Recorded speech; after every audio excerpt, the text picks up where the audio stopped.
Hey everyone! Oh Hello. my God. Hi, I think we're live. Can y'all see us?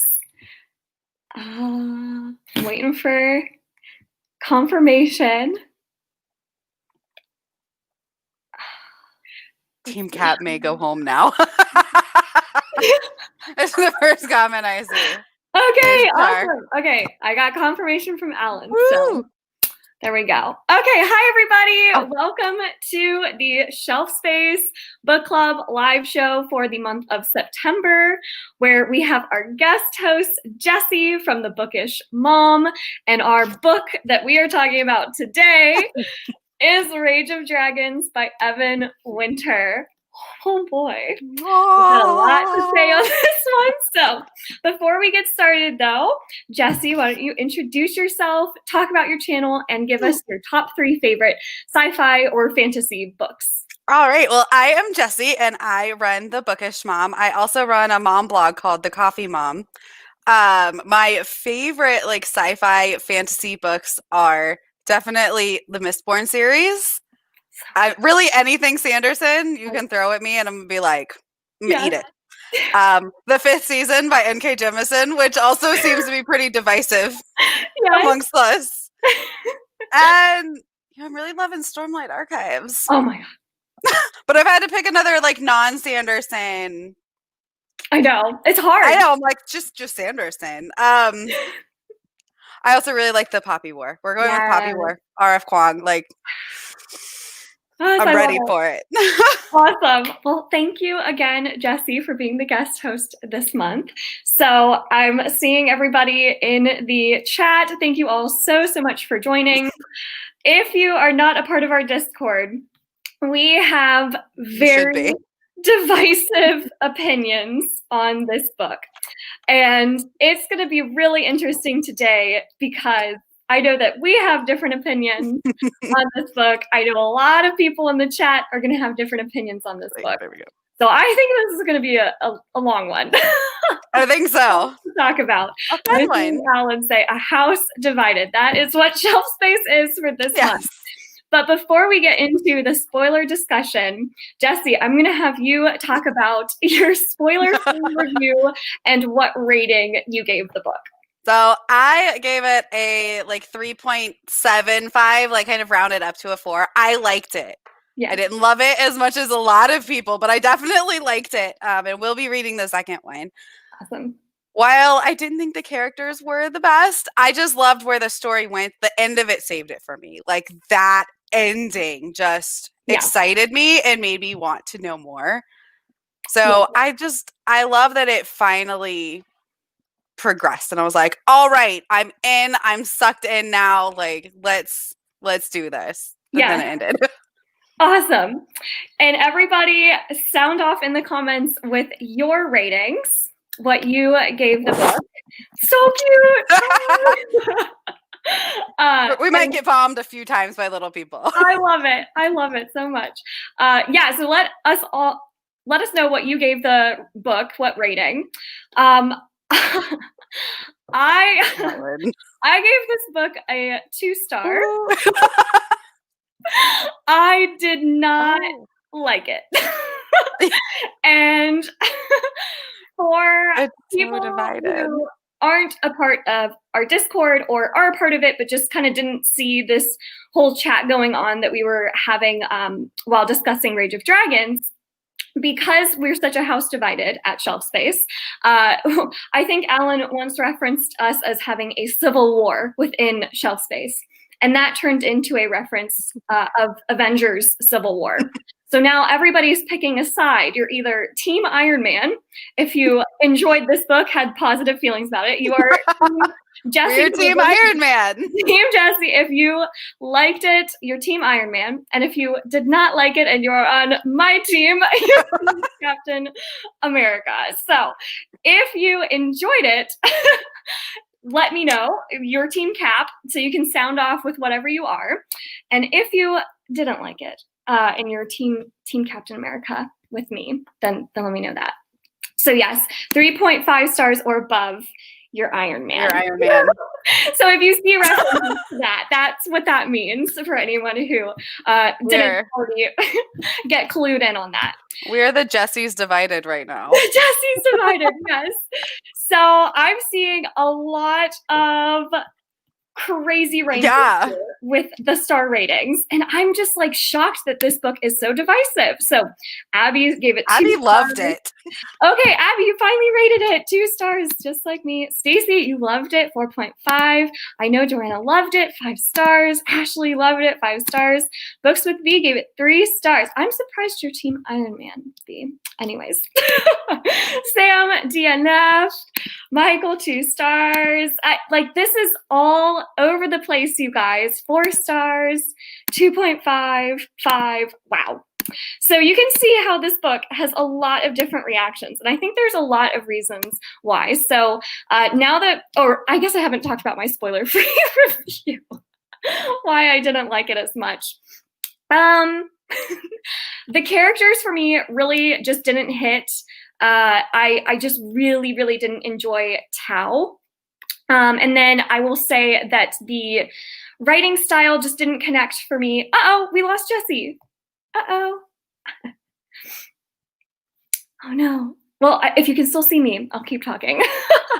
Yeah, the writing style for me just didn't connect, unfortunately, and we're going to talk way more about it. So hopefully Jessi can get it working and jump back in, because I was going to have her start off with like the positives behind this book, because I don't want it to be too negative for this live show. But until she gets back, I will talk about the negatives. So let's talk about the elephant in the room. Let's talk about Tao. Tao, I think, is a character that you're either going to like and recognize that Tao has a lot of flaws and you can connect with Tao still. But for me, I just found Tao way too irritating. So I definitely think there's a lot of divisiveness on Tao himself. Let me know what you guys think in the chat, what you think of Tao, because I really want to know. Okay, I'm seeing Monica is the Tao is the teen dumb version of Tao. Oh, Jessi's back. Let's add her. Yay, you're back. We're on the phone now because my whole house just dropped internet. Oh no. Okay, well, we're glad you're back. So I started us off by talking about Tao, because I think he's kind of the make or break of this book. So Tao.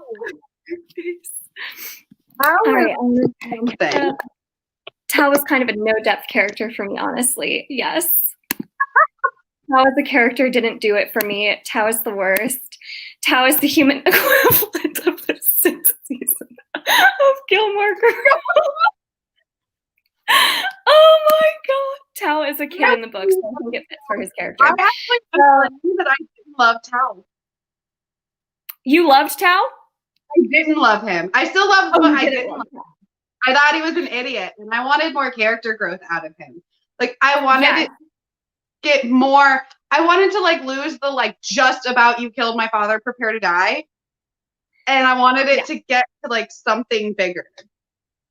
But he was literally, it was revenge. The whole time. Yes. Yeah, and I want to say, like, Tao for me, he starts off the book where we don't get a whole lot of depth from him, because the book starts off with a battle. So we're immediately put into the action, whereas a lot of books start off with your characters being like kind of in their everyday life, where you can start to kind of feel maybe a connection to them. You see the people who are around them, and you find like the relationships that character already has. But unfortunately, like I didn't feel an initial connection with Tao, because I just didn't see enough of like his development with his relationship with his father and with Zuri. That's a whole nother thing. So for me, I like never connected with Tao at the beginning. And then when he turns revenge mode and rage mode, that's his only note for the rest of the book. And it just wasn't that interesting for me. But I know a lot of people still liked the book despite maybe not liking Tao as much. So I don't think it's like a total make or break. But yeah, Hi. Hi. I'm Luca and I got my beautiful hair. So cute. Come on, buddy. Go get Sissy. No. He thinks anytime there's a camera, it's for him. Oh, so cute. So just excited to see what you guys have to say about Tao in the chat. Tao is so one-dimensional. Lust and revenge are his only personality traits. And that's the thing. I think, like, Sue, you make a good point. Like, Tao is a kid in this book. I think he's 18. Is that correct? Or no older than 18? He can't be older than 18. Yeah, he can't be. Yeah. So, like, a lot of it you can say, you know, oh, he's just a kid, whatever. Yeah. But it's still not interesting for me to follow a character that only has like the one thing to them. I kept hoping that he was gonna like, and he kind of did at the end. Like I was kept hoping that it would like progress past just revenge and there would be like a bigger story there. Yeah. And I think like that's what the end gave me was like, okay, we're kind of, he still wants revenge, but there's like a bigger overarching plot there, like with the coup and the queen and all that. Like it got bigger finally. Yes, it did. It did. And I think it's because we started getting more of the political intrigue and and so it wasn't just focusing on Tao's mission for revenge at the end. But I still don't feel like Tao changed. Like I still feel like things around him started changing, but he himself didn't really grow in this book. And I know that this is going to be a 4-book series, so he could absolutely have this amazing character. 4 books, yeah, 4. I wouldn't have batted an eye if Tao died in a chapter in. I mean, I found Tao as irritating as okay, yeah. So I brought this up in our Discord about like the similarities I was seeing with Red Rising and Rage of Dragons. Have you read Red Rising yet? Not yet. It's very similar in terms of the setup because Darrow at the very beginning of Red Rising, something happens and he's on this quest for revenge. But he does it in a more intelligent way. Like Tao comes up with these plans in his head. And then he'll just, like, as soon as he sees his enemy, just go right into mode and forget all the plans. But like, my name is Death. Isn't that what he said? My name is Death? Yes. And you're like. Tao becomes a real person in the last 2 chapters. Yeah. Tao annoyed me, but I still love the book. Yeah. So you could definitely still enjoy it despite not liking Tao. I loved so many of the other characters. Yes. The other, like, Diane, I think. The whole book was like, he is literally, you killed my father, prepare to die. Like,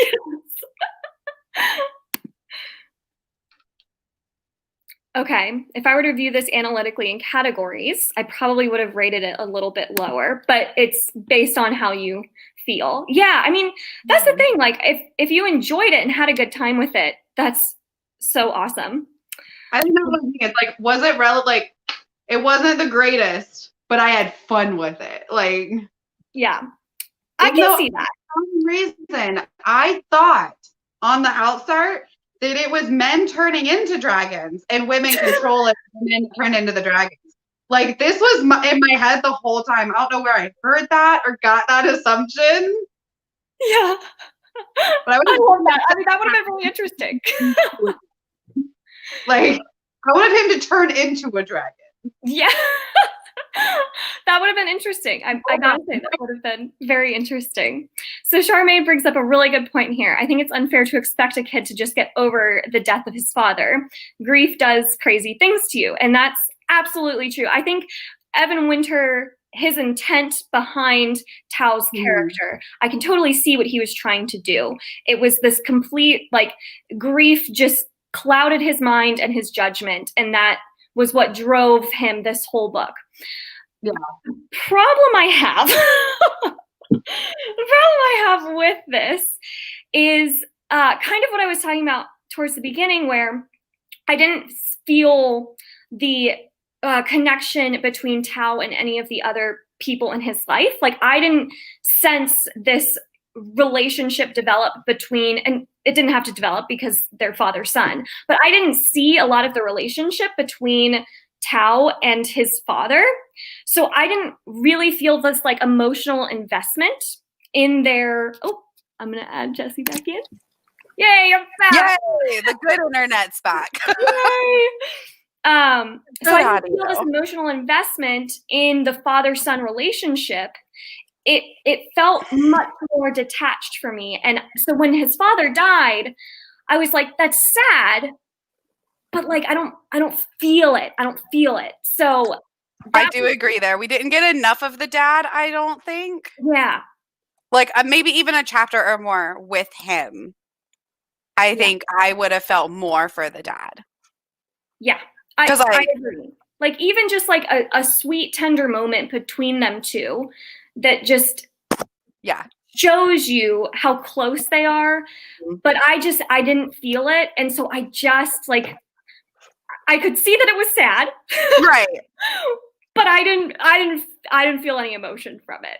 I think he tried to show us like that sweet, loving relationship when they brought up like how the mom left. And like left just the two of them, and it was just the two of them for so long. And I guess like the half sister who was in there for like 5 seconds, and like his mom is a noble or something, or like a higher common, I think. But she like just like up and bounced. She's like, okay, I'm tired of this. Yeah. So I think that's where he was kind of trying to show us like, okay, it's just been him and his dad for like his whole life basically, and everyone else has abandoned him. Yeah. But I think it could have gone a little deeper with that for sure. Yeah. Yeah. Okay, I'm going to try to catch up on the chat here. I know, it's like going so fast. Devoted to training, yeah. He may be a kid, but that doesn't mean he can't be more dynamic. And that's for me, like when I read these YA fantasy novels, because I actually really enjoy YA. I do too. A lot of those characters have a lot more depth than Tao did, or just had more nuance to them. They had something else going on besides just the one-track mind of, you killed my father, prepare to die. So, like, yes, we can use the argument that, like, he's just a kid, but, like, other stories that have more, like, teen main characters, like, did this, but with more depth, in my opinion. And again, it's all subjective. Super subjective. It's all, I don't think it should be expected that he gets over his father, but I think it was probably, yeah. So, Mare, I agree with Yes. What about the kids scene in Poppy War? Oh my God, I have so much. Yes, there's so much to say around that. I feel like this book and the Poppy War were super similar in a lot of ways. Yeah, they were. But we all know how I feel about the Poppy War. Yeah. 5 stars all day. The problem wasn't with his revenge. It was that I couldn't connect with his revenge. And that's exactly Ina. That was exactly my thing. Being that one-dimensional when I was a teenager. Yeah. I mean, I don't know. I might have been. Hey, you're here now. Welcome. Woo! Let's see. The inciting incident didn't work, so how am I supposed to care about its resolution? Yeah. Got mad at Tao a lot, but I love the other guys. Hey, Charles! Woo-hoo! Hey! He lost more than his father that day. He lost home, his family. His family claimed him.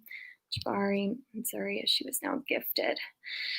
Yeah, but he doesn't talk about that. Like, that still doesn't drive anything in his mind. Like, the only thing in his mind is his father. So even if he did lose more that everything, it wasn't made clear in the text because he didn't act like that's what he lost. He didn't act like he lost everything. He acted like you killed my father, prepare to die. And it was like all about the father. Although that scene where with Lee Can before he left, I liked that. I have so many things. I hated him so much, though. Yeah. Okay. So let's talk about. So I'm going to try to catch up on the rest of the chat here, and then let's talk about another positive, something that you really liked. Yeah, that would have been cool. I would have read that too. Yeah. I can see the similarities between the two. Oh no! I know. I didn't know that. Okay. Oh, I think I'm almost. I agree, Sam. I'd read that whole book. Yeah, I. Oh my gosh, we are so behind on the chat, you guys. I see that. It's going so fast. Okay. I can't imagine it either, Michael. There must be a lot more that gets developed. There has to be. I have theories. I have theories for the rest of the series, though. Okay, yeah, and we definitely need to get that time at the end to talk about theories. A lot of you guys that were liking the book, we're talking a lot about theories, so I definitely want to give you time to talk about those. Okay, yeah, I agree. There was no purpose. I definitely want to talk more about some of the logic behind this book but I'm gonna wait. I feel like if I look too far into the logic, my rating might go down. Yeah, I agree, Ina. The inner monologue was very, very lacking for Tao. It was like the text, the content of the text was so focused on the battle scenes and the fighting and training that we didn't get a lot of inner monologue from our character to really understand and get a grip on where he's at mentally. And I think that would have helped. I think if we had seen him, break down with grief in the middle of the night, or, just like have these moments of like this emotional impact, like connection with the character, I think that would have been nice. Helped. Yeah. See Tao cry. Yeah, I didn't feel anything for the death. Yeah. I mean, I think Tao was offered some moments of. I'm not good. Oh wait. Okay. I got a lot of subtly implied. Yeah. It was subtly implied, and I've seen people say, well, it doesn't have to be developed. It's their father's son, so you just know that you're supposed to be impacted, and like I can definitely see that. But just for me as a reader, my preference is to be more emotionally connected to and see the relationship. Otherwise, okay, we're going to talk about that, Alan, because again, that's going to go with my logic part of this review. Yes, it was supposed to be adult fantasy, and we are following It did feel YA to me.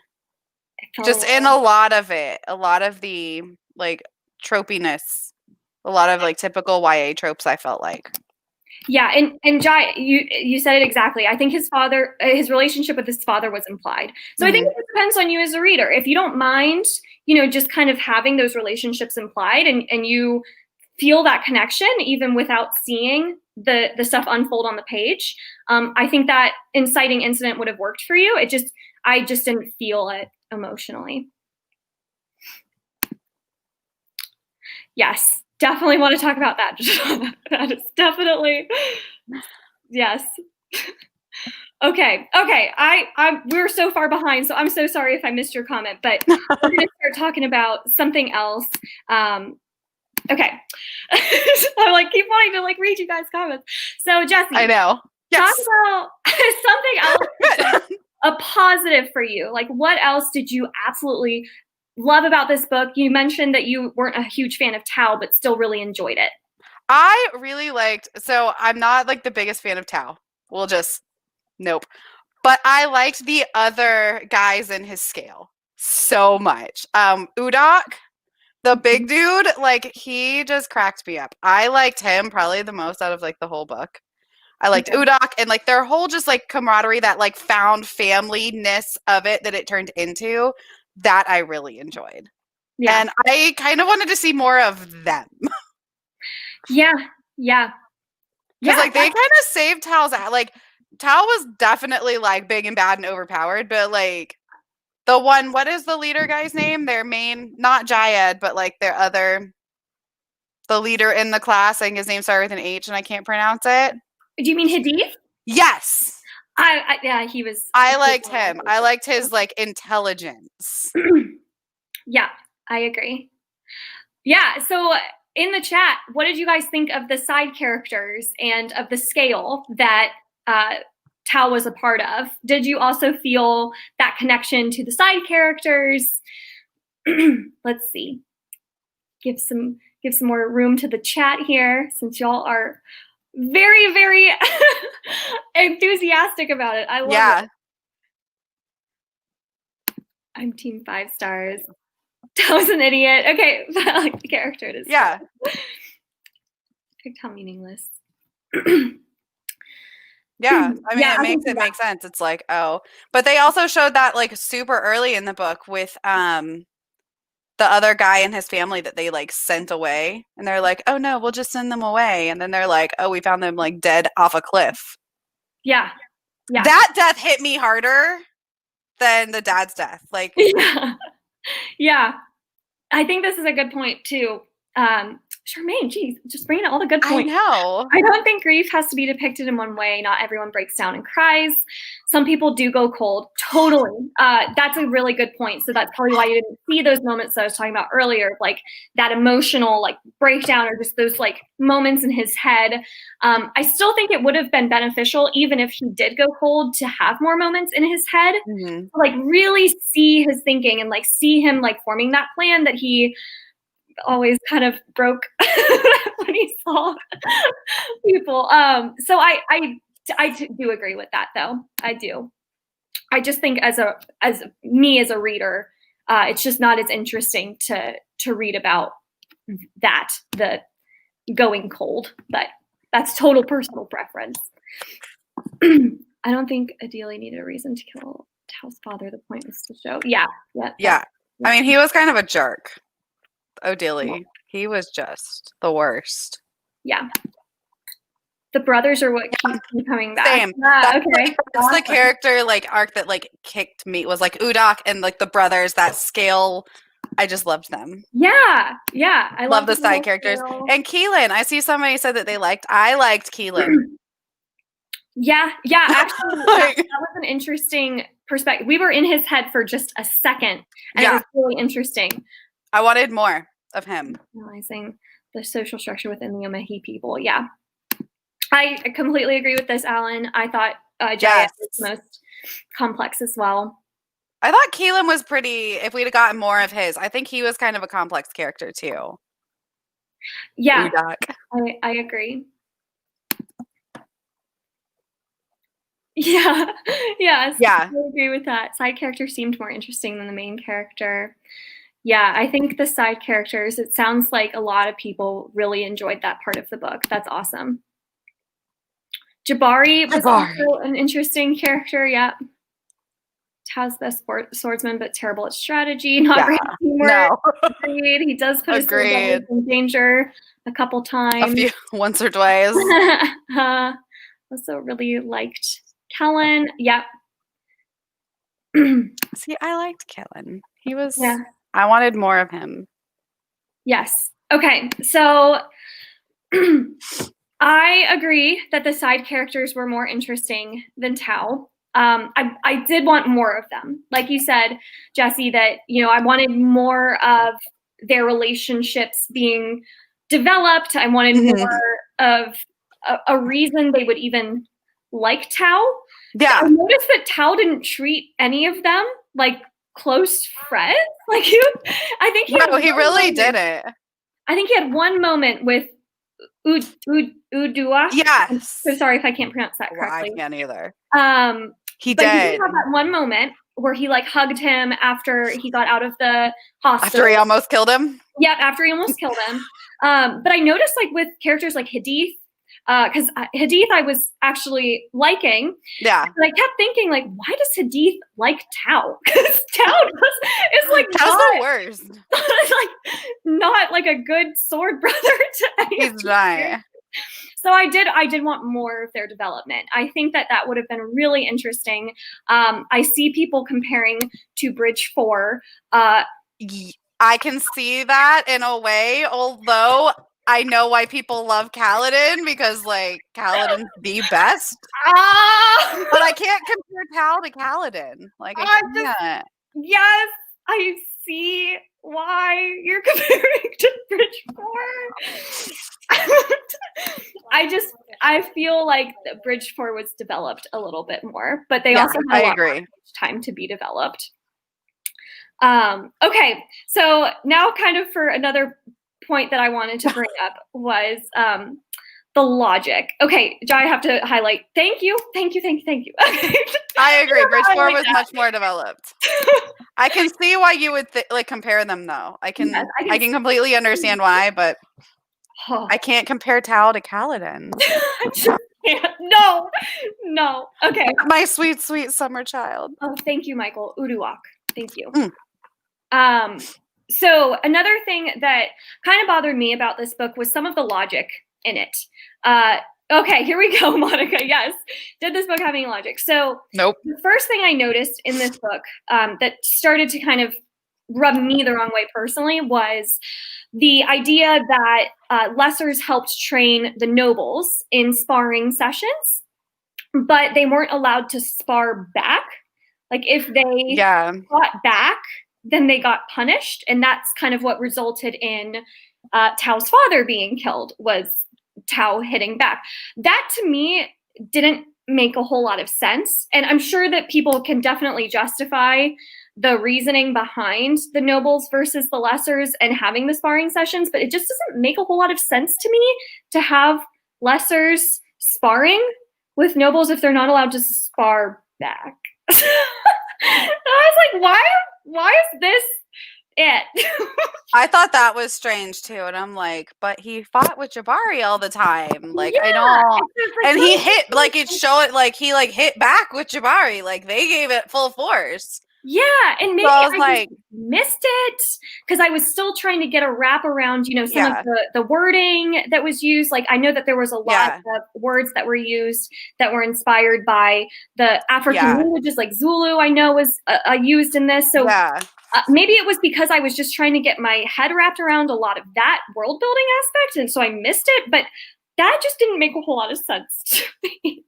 I think a lot of it was set up. Like, I feel like Tao was set up specifically to get killed by Lee Kan. So I feel like he was just going to be like, oh, he hit him. Like, either way, he was like, no, you're going to fight this guy. And if it wouldn't have been for Lee Kan being like, oh, we have to do this. I'm a noble, so you have to do what I say. Yeah. Because he hit another noble. Like, I feel like it would have slid. If Lee Kan wouldn't have been like setting him up to literally be like, I'm gonna kill them. Yeah. So I think it was just a unique situation because Tao's dad was hired to train Jabari since his family. So the reason isn't in the military. You're allowed to hit them if you're in the military. That is literally how caste system used to work in medieval times. Okay, so did they actually use like lessers to fight with nobles, but they weren't allowed to? I've just never read that in a fantasy book, that setup.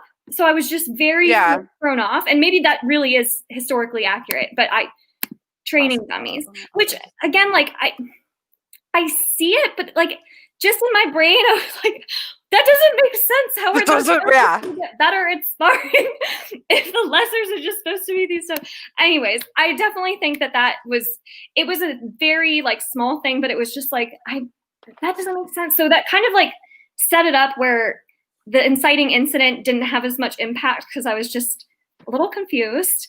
And then the logic behind Tao's plan and going to kill Lee Kan when that was such a mess. But to me, it was funny and like meant to be a mess. So I think I actually kind of liked that. Okay. Because he went there to taunt him, not kill him.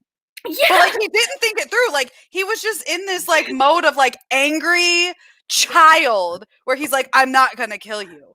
I'm going to let you think that I'm going to kill you, and I'm going to train, and I'm going to do this, and then you'll always be watching over your back. And like, I forget exactly what he said, but he's like, literally, he's like, and then I'm going to be the greatest in the military, and then I will challenge you to a blood duel, and you will have to. And he's just like, fuck you, I'm going to kill you right now. And then he was like drunk too. Like Lee Can was like drunk, wasn't he? Oh my God. I don't know. Intoxicated. For me, that scene, I was laughing because I was like, what is this? I have it tabbed here, where he's taunting. It's like Tao's becoming this like mustache twirling villain. Yes, he's taunting Lee Can. And it was like, first of all, how did Tao even get in Lee Can's house to like sit at the floor of the bed or whatever? Well, that would make sense because like he's always in the house, like with Jabari, I think. Okay. Because it showed him earlier, like going into their fold because they know him because he's friends with, like, he works and trains with Jabari, and Jabari's Lee Can's brother. And then doesn't his mom and sister both work at the governor's mansion? So like they kind of know, they've seen him in and out, so they don't think they really guard him, because then it says like one of the guards knew him and like covered for him. Right, and covered it up for him. So they're just like, whatever, this dude's always here. Like, not weird. Jeff said, I think the Lee Can situation was meant to show how Tao has all of these plans, but is letting the rage overtake him and prevent him from handling things rationally. Yes. I completely agree. And it was a villain monologue. I can see why that would work for some people. It just didn't work for me. I just found it so silly. See, I liked the silliness of that part. It was just, but then because he talks about this huge plan that he has, and I don't know why he thought that he could go in and tell him he was going to kill him one day. Okay, sounds good. That's a good plan. Yeah, that sounds good. Cool. I'm not sure why Tao thought he could get out of that house without any consequences, because he was so afraid of his family getting in trouble for him breaking in and killing Lee Can. But like, wouldn't he have gotten in trouble and his family in trouble anyway, just for breaking in and telling him his plan and monologuing at him anyway? So like that for me, I was like, that doesn't make, like, I know he wasn't thinking through things logically or rationally because he was so consumed by grief, but like, it didn't make sense logically, but just the overwhelming grief, like right in that moment, I think that makes it make sense. It stated he climbed up the house, and that how it is also how he left. Oh, that's right. Room. Yep. Yes, but where are the guards who can spot someone? Again, unless the guards wouldn't have just let him walk at that point. Wasn't he a wanted man? Was he wanted at that point? Some of these things, like if it made sense to you, then that's cool. That's totally fine. But that was just one of those other things that I was like, why does Tao think that he can get away with this? Telling his master plan, and then he comes up with this master plan of, going to train and so that he can do, the blood duels. But then every second he sees, Adelie or Kellen, he's like rage mode and totally forgets all parts of his plan. And that it does do that. Competitiveness was just so frustrating because he really never grew. And I have a tab at the very end where you can see how he didn't grow in this book, at least in my opinion, because he at the very end, when all of the coup is going on, he sees Adelie. He still wants to kill him. He's closing in on his prey like an Inyoka slithering through tall grasses. He would go unseen until it was time to strike, time to kill. They wouldn't even know he was there until it was too late. And then immediately the next paragraph, Abasi Adelie! Tao yelled from 20 strides away. You murdered my father and destroyed my life. Prepare to die. So he's sneaking up on Adelie. And then immediately it's like, again, like I can see how the grief totally takes over him, and he doesn't act rationally. He doesn't act logically. But my goodness, it's the no growth. It's like no growth. Okay. True. I think I'm done with that part of my review. Like, why? Anyway. I was really hoping that he'd be like, all right, let's help the queen and do this. And that was kind of disappointing for me at the end. Yeah. When I was like, oh, I really wanted him to grow. It was his moment. And he let me down, sir. And he didn't. I'm still hoping to see him grow in book 2. I'm still going to read it. Yeah. Like I said, I gave it a 3.5. All right. So we have people in the chat talking about the romance. So let's move to that. Was my favorite part. What did you think of the romance?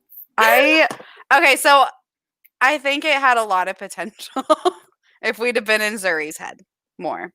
Yes. Yes. At least a chapter in Zuri's head. Because it did come across kind of like she was just this object of Tao's affection. Like she was, and then he would get mad at her when she would do anything that he didn't fully agree with. When she talked to Keelan and she was like, literally stood up for Tao and was like, I can't be your enrager. Like, I can't do it because you did this. And he explains to her what actually happened. Mm-hmm. So she tries to like middleman it with Tao, and he's like, you betrayed me. She's like, nah, but really. Yeah. I wanted more from her. I thought she was such a cool character and could have been so great. And then I liked how badass she was. Like, she was like this really strong character. Yeah. And I thought their actual like love scene together was refreshing for a fantasy, because normally you see like the man take charge, and I like that she was like fully in charge of that shit. Like she owned it. True. Like that's true. She did own it. She did. She was like, you know what? This is what I want. This is what we're gonna do. That's true. Which we don't get a lot. Normally we get the like meek, mild love interest girl. Yeah, Ashley likes. I liked the love scene. I just thought it was cute. The scene was so cringy. Monica did that. Fair. I don't think I've ever had fantasy love scene that was like cringy. That's fair. I mean, most of them are cringy. Alan, Akatar and Akamath. They have not cringy. I don't read fantasy for the love scenes. I agree, show me. Okay. So my thoughts on Tao and Zuri are this exactly. I know. I think I know that they knew each other growing up. Tao and Zuri did. But when we get introduced to Zuri on the page, it makes it sound like they're not in a relationship yet. And then the inciting incident for them being in a relationship is kind of just like Tao being like, oh, you're pretty. Zuri's like, oh, I like you too. She's so pretty. So again, I think, they're teenagers. It's young love. We can excuse some of that.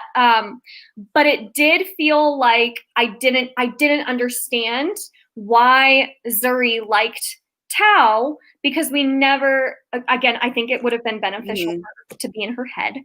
And we never saw Tao act super sweet, great around.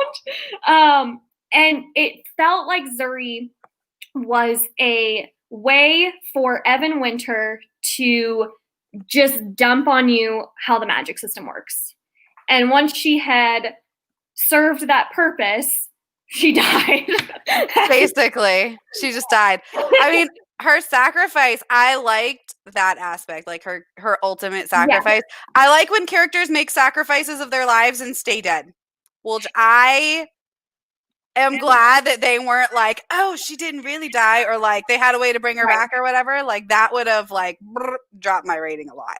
Yeah, and like it does raise the stakes, right? Because it shows that the when they die, they dead to kill off characters. So I liked that, but I think it would have been really beneficial to have been in her head and had her perspective, because we would have gotten the magic system explained in such a more organic way, rather than her just giving us like huge dumps of text. I wish we'd got so I wish we had gotten Zuri's point of view. Yes, I'm seeing. Oh my god, I'm going to catch up. Holy cow, you guys! I know we're behind that chat so much. Yes, Di. Why did Zuri love Tao? You can't explain young love. That's I mean, that's true. If you've looked at some of my ex-boyfriends. So Zuri tries to talk to, and he just does not listen. Yep. Yeah. I agree. The betrayal. I'm like, she didn't betray you, bro. Yeah. She's trying to help you. What are you talking about? Underdeveloped. Yeah, it would have been really cool. Never invested. Zuri was there to exactly. Yep. Exactly. I think it was mature and he wasn't. Well, I did not like the second. I didn't have a problem with her. I think she was mature. Yeah, she was definitely more mature.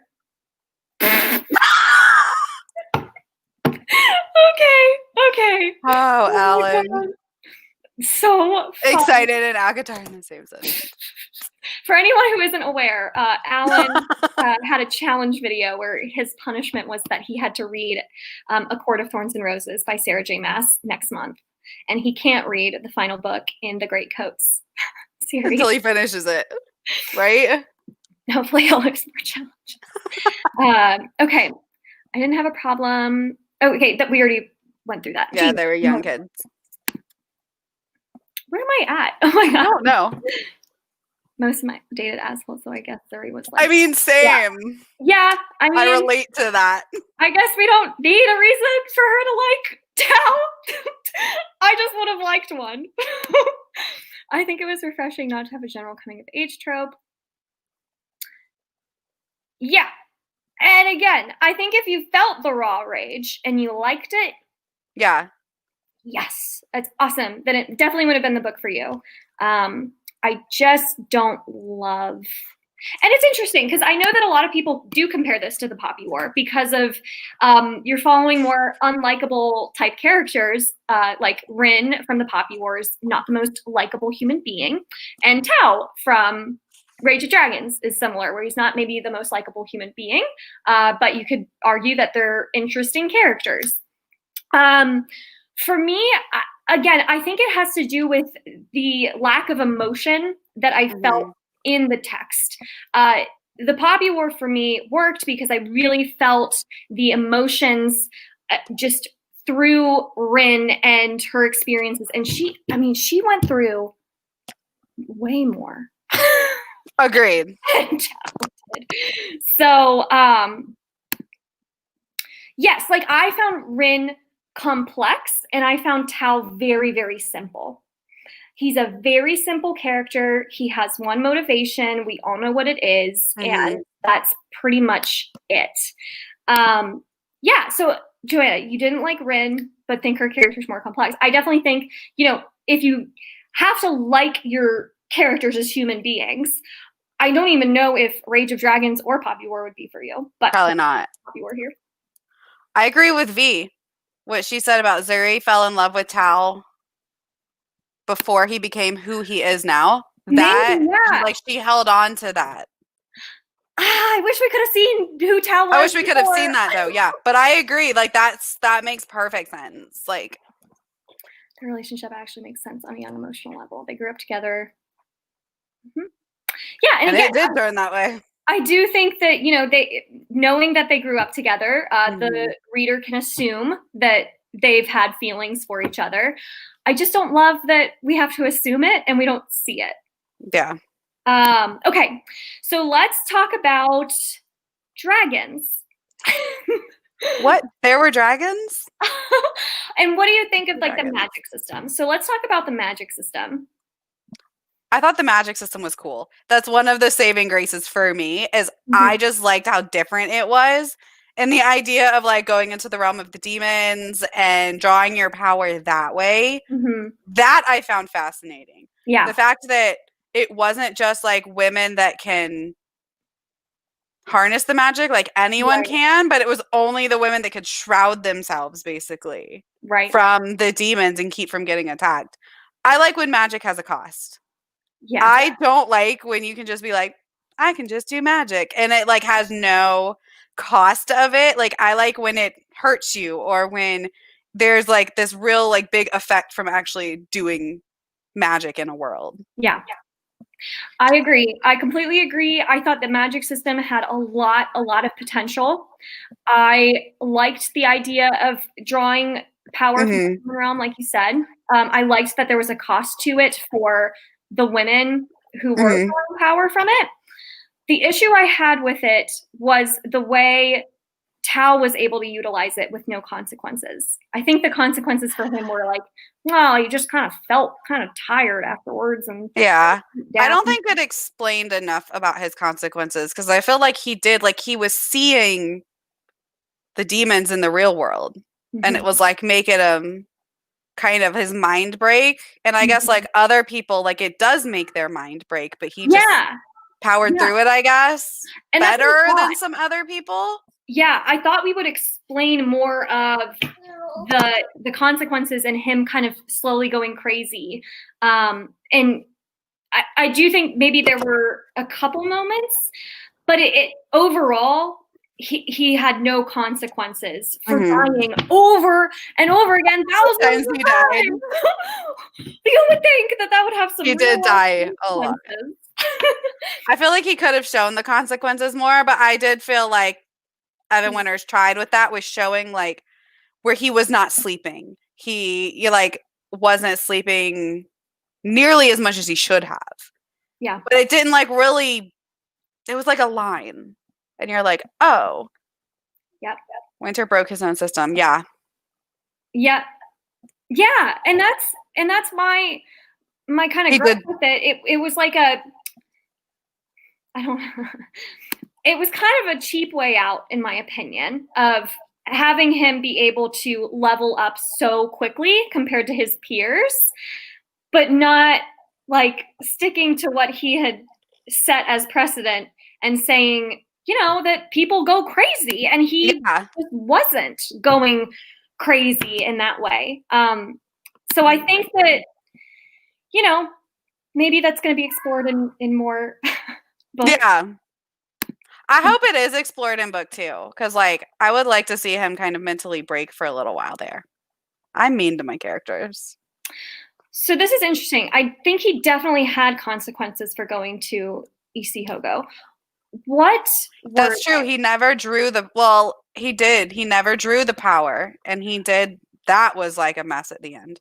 But I think that I didn't think it was necessary for people to go crazy if only they draw power. Yeah. I thought it was even if they died in EC Hogo, they go crazy. Yeah. I think demons everywhere. Oh, I miss that. Yeah, like I said, he saw the demons everywhere. Like he wasn't sleeping, he was jittery. But I think because he just had this mindset, like he knew what he was getting into. I think most of the men that go to EC Hogo, when they're innervated, they don't know what they're in for. Right. And so like their mind breaks because they don't even know to prepare their mind. And Tao knew. He's like, I know what I'm getting into. Like I know this is gonna happen. There's gonna be these demons, they're gonna rip me apart. I'm going to die, but I know that my physical body is not gonna die. Right. He's like, so if I can just, you know, mind block this and like mind block this pain and be like, okay, I know what I'm getting into, then maybe that's why he didn't break. That's kind of what I grabbed from it, is that he knew what he was getting into, as opposed to people that just get innervated and they're like, what? I can see that. Yeah, I can see that. I think and he pissed his pants a few times. Yeah. He spoiled himself. Yeah. Multiple times. I think at the end of the day, like it just I didn't totally buy it how much better he was than all of his peers. Even before he started going to EC Hogo, how much better he was than all of his peers. And he was better than all of these nobles that had been training their entire lives and were physically bigger than him. Mm-hmm. And so even before he goes to EC Hogo, he's better than everyone else. And then he starts training, and I think he loses to Kellen, and that was the breaking point. Yeah. He's like, okay, now I need to train even harder, and that's where I'm going to go to EC Hogo. But he was already so much better than his peers, and then going to EC Hogo and dying thousands of thousands. The fact that the only consequence for that was like, I see demons and I'm not sleeping as well. I don't think it was quite enough of a consequence. And it wasn't really a consequence when he was in his training and battle scenes because he was the best. He was the best of all of them. So it really, like, even if he was losing sleep or seeing demons, it didn't affect his ability as a swordsman or as a fighter. And so that, I think, for me, I didn't love that that's the mechanism that Evan Winter used to show his gain to power. And I didn't see enough of him getting knocked down. And then I think one of the things, though, with the consequences of it is, like, he couldn't stop himself. Like, when he was fighting Uduak, and he kept seeing the demon face and not his sword brother, like, he just couldn't stop himself, and that's why he almost killed him. Yeah. Because he's like, you can see kind of, like, the starts of his mind breaking, so maybe in the second book we'll see. Yeah. Yeah. V agrees. He wanted it more. That was the other thing. Like, has no one thought to use 2 swords ever? I like the 2 swords, but the fact that no one else thought of that. Why did no one else? But the fight scenes with the 2 swords were pretty cool. And the reason, like, I mean, it was kind of funny how it was set up with, like, he had a broken arm and it was his right arm, so he couldn't wield a sword. Yeah. But I liked the dual wielding. I think it was. Uduak, I think, was pre-Isihoko. Was it? I think. I don't remember why he sees the demon then. He might have gone once with... I think he'd gone with Zuri. I think. I agree. I'm glad she didn't make him gifted because he didn't make him gifted, because that would have just been... broke everything. Yeah. I thought that was going to happen at one point, and I was going to be disappointed. Yeah. Because when he tried, he's like, no, maybe if I think hard enough, he's like, I can steal the power and I can shield myself. Right. And if that would have actually happened and he actually shielded himself, I'd have probably been like, Yeah. Yeah. That's a little too Mary Sue-ish. Like. Yeah. The last thing I really wanted to bring up, that just hurt me, was the dialogue. So I can see why some of the dialogue would work for a lot of people. I think it had a lot to do with, you know, my experience at the beginning, not loving it and not connecting to the characters. So the dialogue came across as really cheesy. I have a couple tabs that were like parts that I really noticed it, but one of them was when Kellen it's just that when he sees Kellen and Tao is like rage mode, like, oh my god, I'm gonna kill Kellen. And Kellen is like, oh hey dude, what's up? And he goes, death. And you're like, that was much. I can totally see how, you know, if you're in it, like if you're excited about the fight scenes and you were totally emotionally invested and you were just in it, I can see you being like, yeah, that's badass. For me though, because I wasn't totally in it, I was like, that's kind of corny. I thought it was kind of corny. The My Name is Death was pretty corny. Yeah. And then the dialogue between Zuri and Tao, just sometimes leaned a little angsty or corny. You know what it felt like to me was it felt like if anyone's seen Star Wars, where Anakin and Padme are falling like sand, and I'm seeing a lot of people the typical one. I'm here for the dramatics, and that's the thing. Like, if you're here for the drama, the cheesy drama, I could totally see this working. I live for the cheesy drama. I just was like, but he doesn't like sand. There was one that was like, Zuri says, by the goddess, I hate you.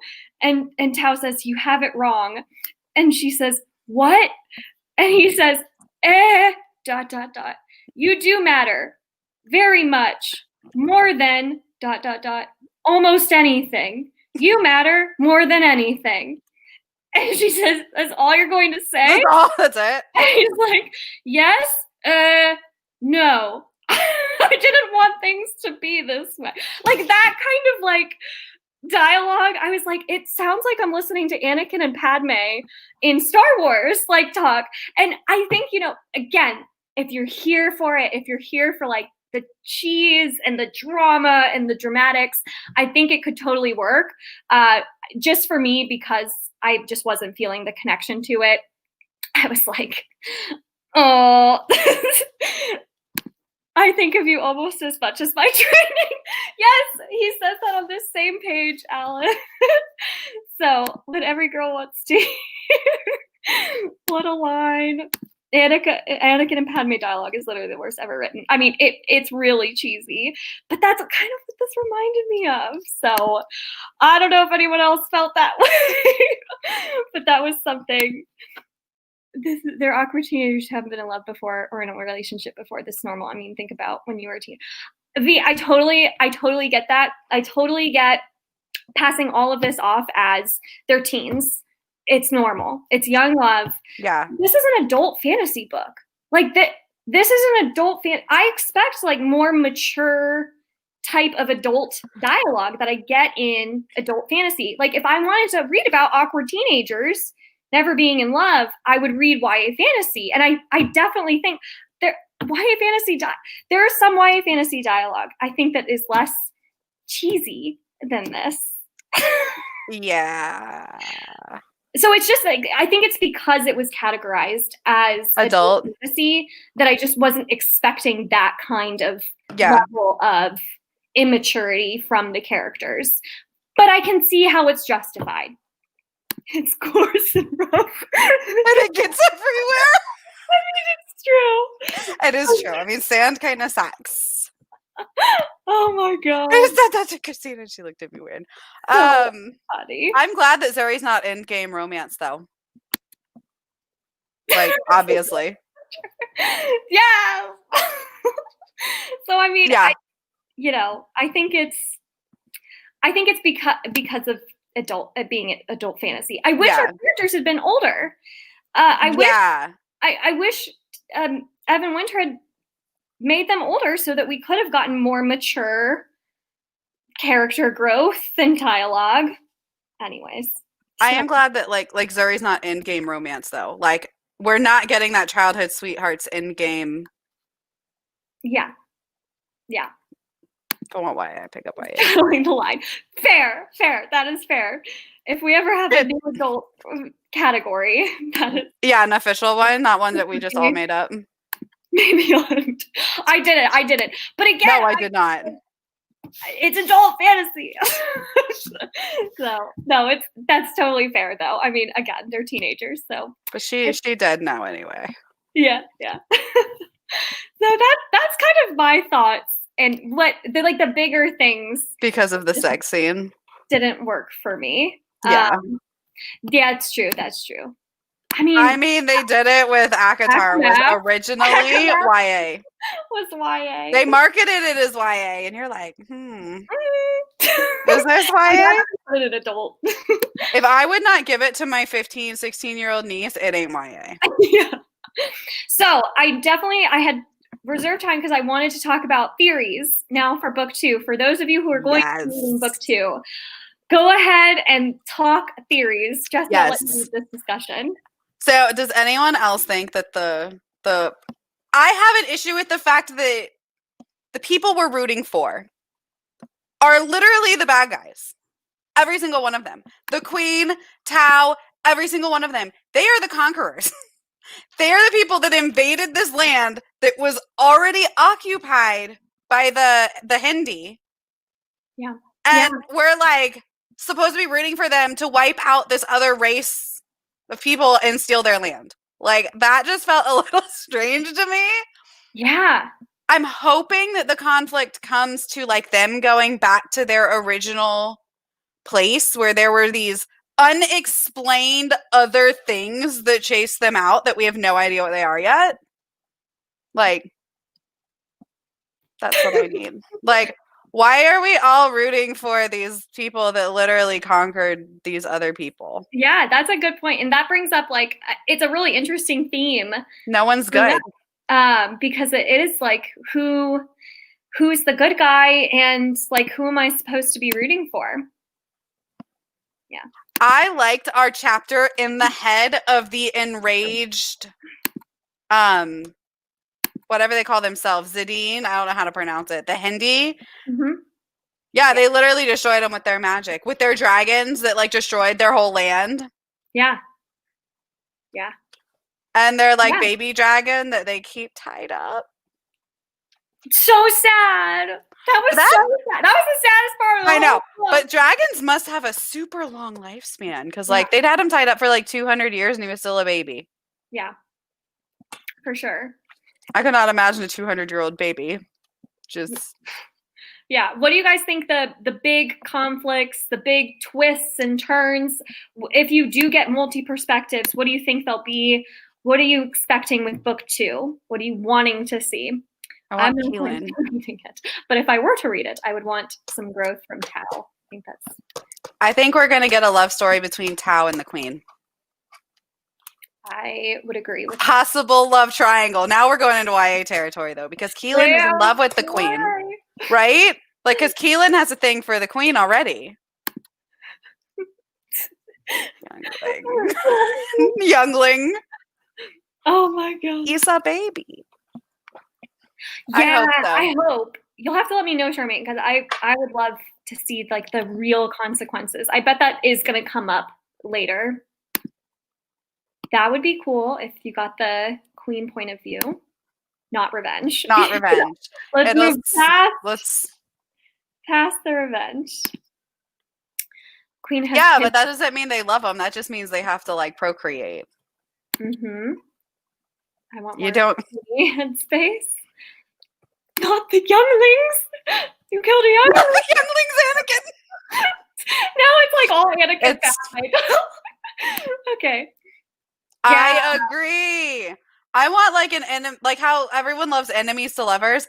I want enemies to like sword brothers. Yeah, that would be awesome. And fighting like at the end a little bit. Yeah, it started. Cool to see.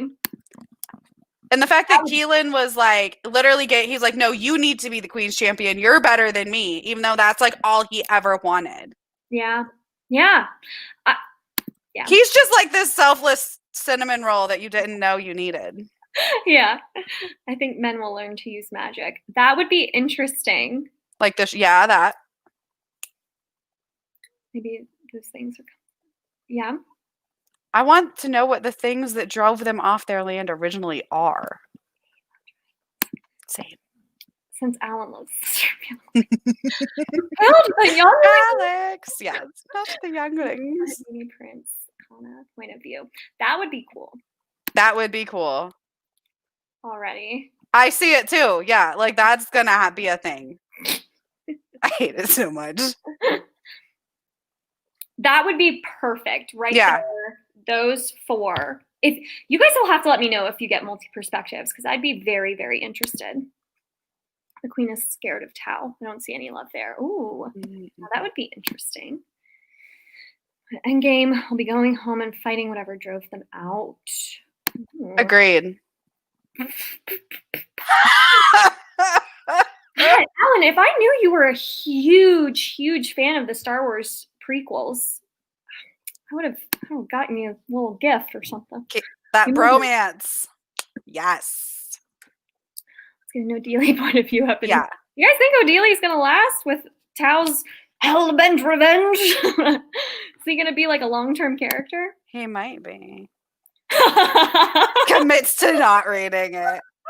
I'll read it. I'll read it, but I'm not reading it right away. Okay. Champion position though. Yeah, I wonder if that'll have any like repercussions in the next. Team Cap. Woo-hoo. Team Cap. Odelia point of view.